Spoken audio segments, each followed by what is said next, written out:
একটা সাধারণ ফুলকে কিভাবে সুন্দর আর ইউনিক বানানো যায় দেখুন। প্রথমে ফুলের ডাঁটাগুলো সমান করে কেটে নিচ্ছি, তারপর একটু স্টাইল করে সাজিয়ে নিচ্ছি যেন দেখতে আরো সুন্দর লাগে।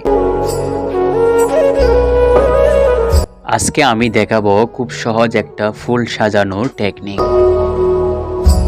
ভিডিওটি স্কিপ না করে ধৈর্য সহকারে দেখুন, স্কিপ করলে কিন্তু শিখতে পারবেন না।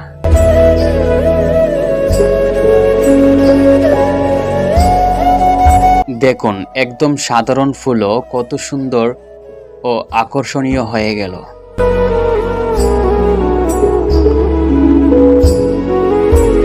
ছোট্ট ছোট্ট আইডিয়া কখনো কখনো বড় সৌন্দর্য তৈরি করে। আর হ্যাঁ, একটা কথা না বললেই নয়, ভিডিওটা ভালো লাগলে অবশ্যই লাইক এবং কমেন্ট আর সাবস্ক্রাইব করতে কিন্তু ভুলবেন না।